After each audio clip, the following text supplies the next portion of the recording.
이제부터는 게임의 종류와 기능을 살펴보겠습니다. 앞서 배운 게임 스토리텔링이 일반론에 해당한다면 지금부터 알아볼 내용은 게임의 변화 양상과 특화되고 있는 부분에 해당합니다. 먼저 게임의 종류는 보드게임, 게임박스, 컴퓨터 게임으로 크게 구분됩니다.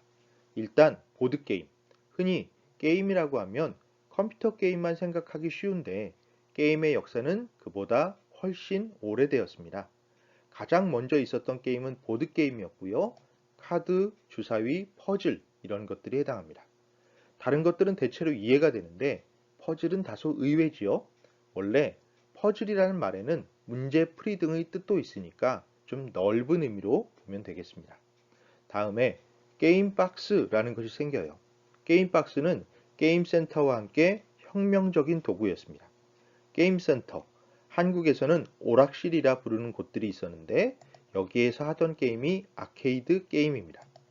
그런데 이런 게임을 집에서도 즐기고 싶다라는 요구가 생겨요. 그래서 오락실 게임들을 콘솔 박스라는 가정기기에 집어넣고 그것을 텔레비전과 연결해서 플레이하는 이른바 비디오 게임이 만들어집니다. 그리고 이를 가지고 다니면서 하고 싶다라는 요구에 맞춰 휴대용 게임기들이 만들어지죠. 이런 전통이 최근의 스마트폰 게임으로까지 이어집니다. 다음으로 컴퓨터 게임은 컴퓨터 게임과 온라인 게임으로 나눌 수 있습니다. 컴퓨터 게임은 보통 개인용 컴퓨터를 이용한 게임 전체를 아우르는데 최근에는 온라인 게임과 구분해서 다른 유저들과 네트워크를 하지 않고 혼자 플레이하는 게임을 지칭합니다. 반면 컴퓨터와 온라인 네트워크를 결합해서 다른 이들과 접속하고 함께 플레이하면서 서로 이야기를 주고받는 온라인 게임도 있습니다.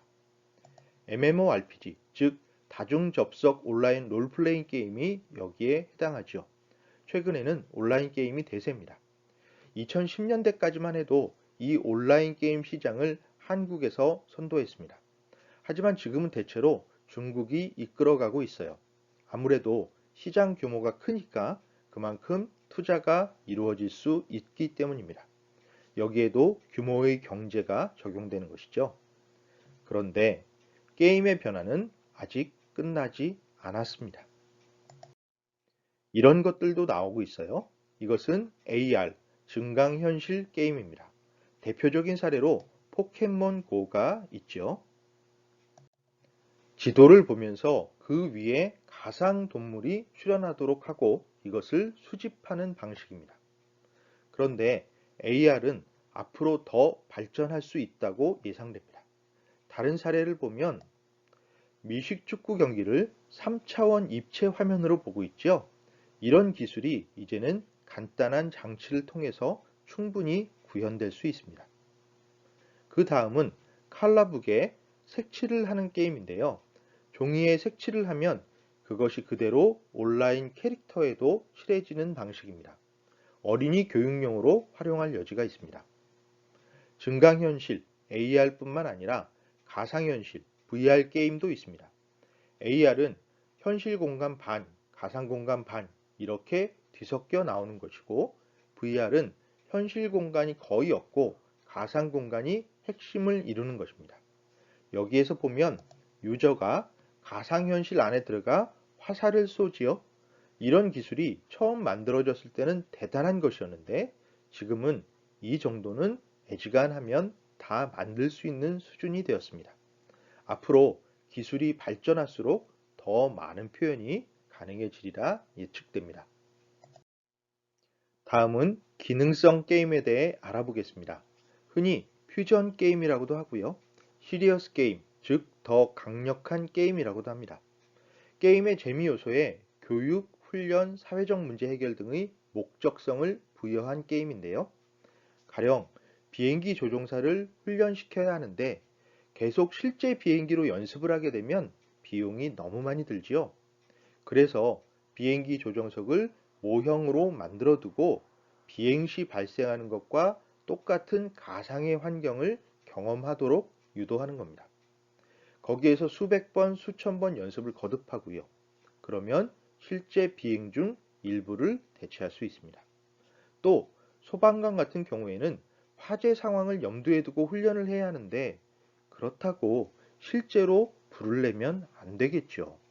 그래서 게임을 통해 소방관들이 화재 상황을 간접 경험하도록 만들고 그 상황에서 자신의 책무를 연습할 수 있는 환경을 만들어주는 겁니다. 또 여기 제시된 아메리카스 아미처럼 군인을 선발하기 위해 가상 체험을 하도록 만든 경우도 있습니다. 시리어스 게임은 본래 이렇게 출발합니다. 그러다가 의료 분야에서도 시리어스 게임을 도입하는데요. 아직 활성화되지는 않았지만 몇몇 부분에서는 사용되고 있습니다.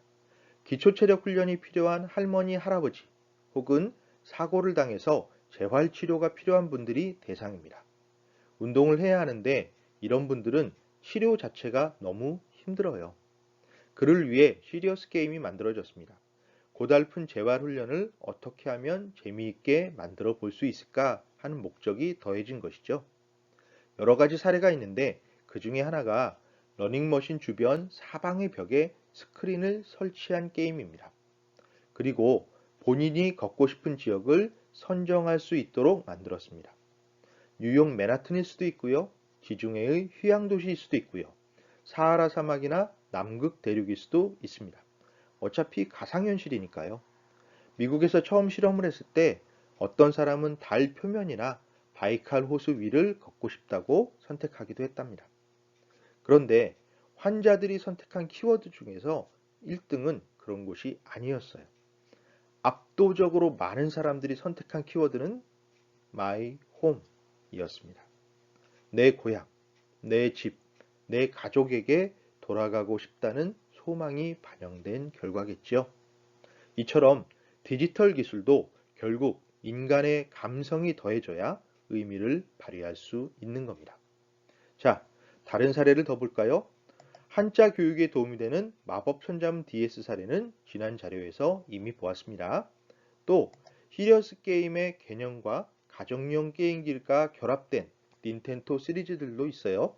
게임을 즐기면서 운동 효과를 낼 수 있는 것들입니다. 앞으로 시리어스 게임을 통해 게임의 활용 가능성이 넓어질 것으로 기대합니다. 관심을 가지고 지켜봐야겠죠. 마지막으로 게이미피케이션에 대해서 살펴보도록 하겠습니다. 게이미피케이션은 게임과 아주 긴밀하게 연관되는 문화 분야인데요. 게임적 사고와 기법을 활용해서 유저를 몰입시키고 문제를 해결해 가는 과정을 의미합니다. 신조어가 붙으니까 거창해 보이지만 내용은 정말 간단합니다. 본격적인 게임은 아닌데 어떤 일에 게임적인 사고와 기법을 도입하고 활용하는 모든 활동을 뜻해요. 게이미피케이션 관련 이론서가 최근 몇 권 출간되었는데 그 중에서 선구적인 업적이 바로 이 책입니다. 번역본도 나와 있으니 관심 있는 사람은 읽어보시길 권합니다. 게이미피케이션의 기본은 보상 시스템을 만들어주는 겁니다.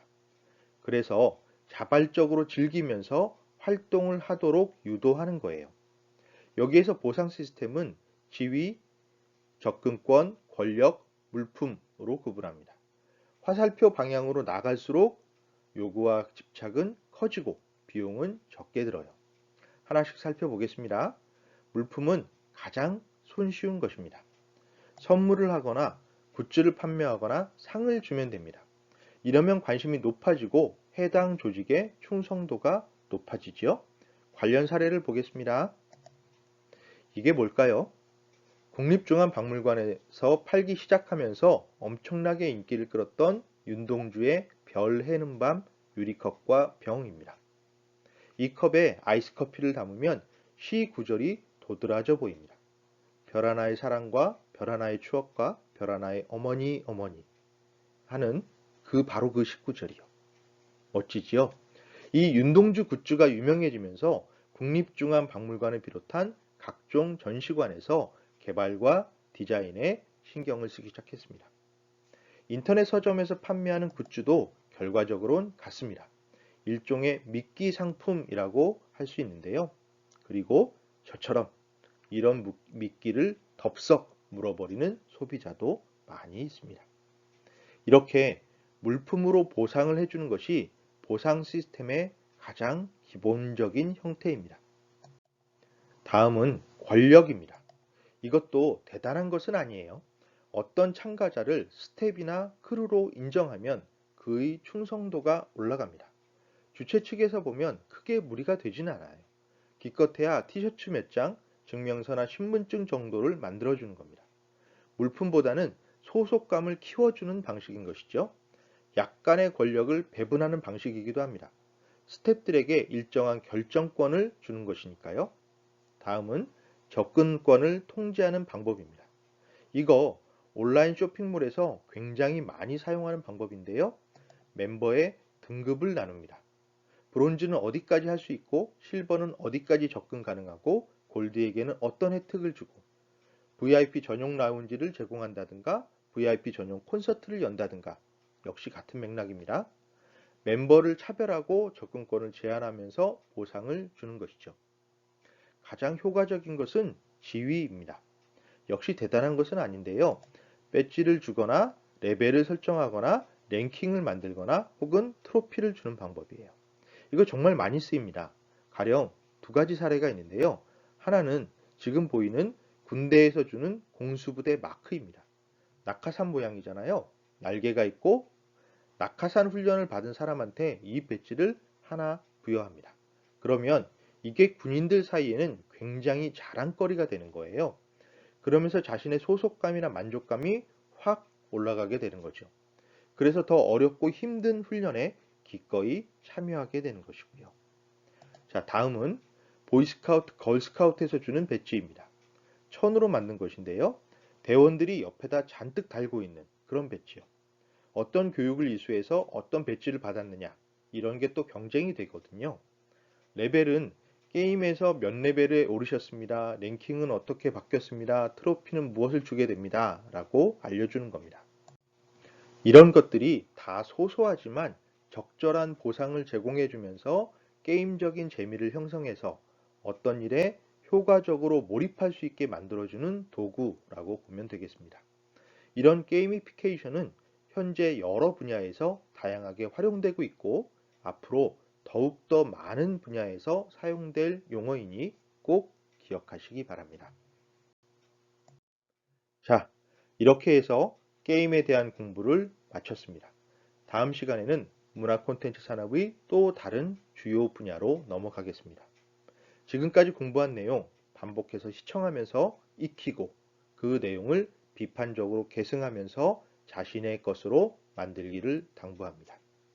부디 우리가 함께하는 이 강의가 여러분의 인식이 넓고 깊어지는 기회가 되기를 희망합니다.